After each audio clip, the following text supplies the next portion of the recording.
Hello students, in our last class we have discussed up to the importance of variation. Okay, so in this class we will discuss about the types of reproduction. So we know that there are mainly two types of reproduction. One is sexual reproduction, another one is asexual reproduction. First we will discuss about asexual reproduction. So what is asexual reproduction? Is a reproduction in which new individuals are produced from a single parent. That means there is no fusion of male and female gamete takes place. Okay. So this is very simple definition of asexual reproduction. And sexual reproduction is reproduction in which two individuals, that means fusion of male and female gametes takes place. Okay. So from the two individuals, one offspring is formed, that is the sexual reproduction. And then see, the asexual reproduction is of different types. Okay, so among them, fission, budding, regeneration, fragmentation, spore formation, then this vegetative propagation, etc.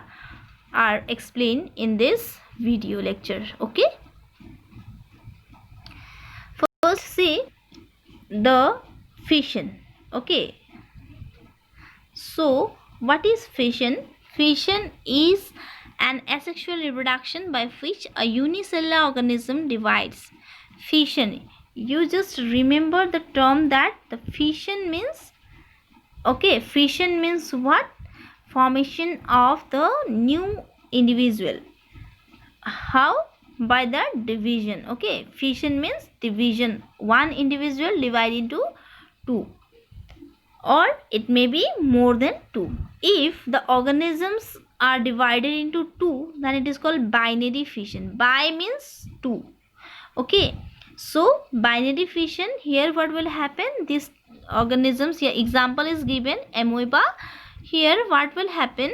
The one parent is divided by two, and from the two individuals, that is called binary fission. And it is the example of multiple fission. Here what will happen? One cell divide into various cell and formation the many offspring. So this is called multiple fission. Multiple, that means more than one organisms produced. Okay, then next one is budding. So these are the types of what? Yes, these are the types of asexual reproduction. So budding, this method, from the term you can know that in this method a bud like projection is formed. In the diagram here given, this is the example of hydra, that is bud like structure is given here. Okay, formed on the body of the organism. This is the body of the organism. Here bud like structure formed, and from this bud like structure the new individual formed. Okay, so this is the budding. Then example hydra, yeast also you can see here. This is the example of yeast. Here bud like structure is formed, and from this bud like structure this new individual is formed. Okay,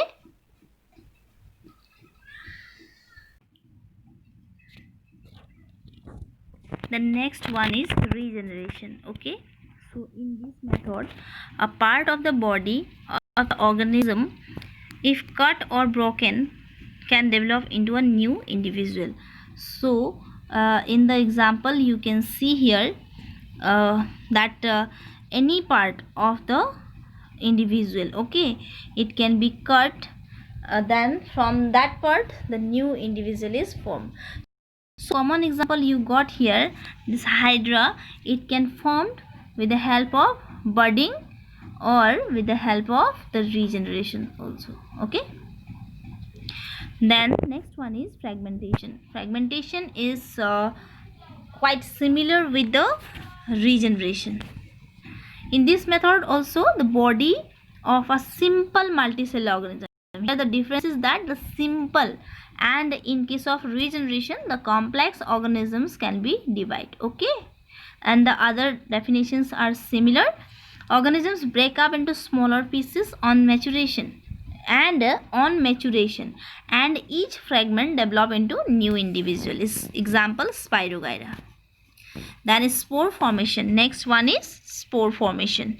Okay, so in this method, structures called sporangia produce tiny cells, spores. Here you can see the sporangia, it forms tiny structures, that is spores.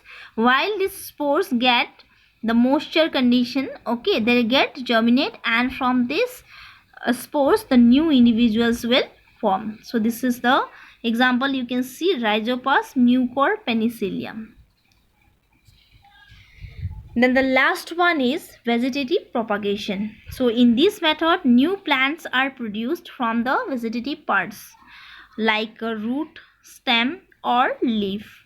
So example from roots, dahlia, sweet potato. Okay, these are the examples of the plants which can be formed with the help of the root. Okay, so from the stem part, potato, ginger. From leaf, bryophyllum, begonia.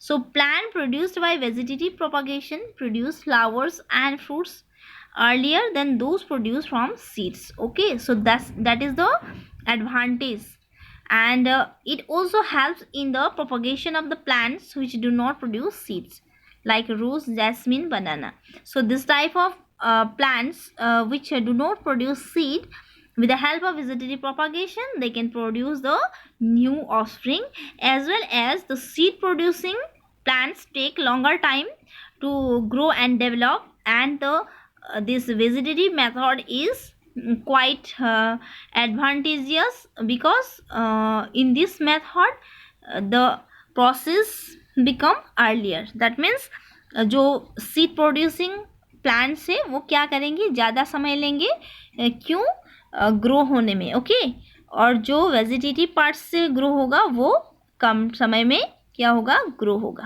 Clear? Okay, so vegetative propagation can also be done artificially. So these are the types of vegetative propagation. You can see here this from the root, stem and leaf, these are all natural process of vegetative propagation. It can also be done with the help of this artificial method by cutting. Okay, we can cut the stem part of the plants, and then from there the new individuals will form, then layering, then grafting, etc. So this method will you will get in the higher classes. Okay, so this is all about the types of asexual reproduction. Clear? Okay, if any doubt, any query, you can ask. Okay, thank you.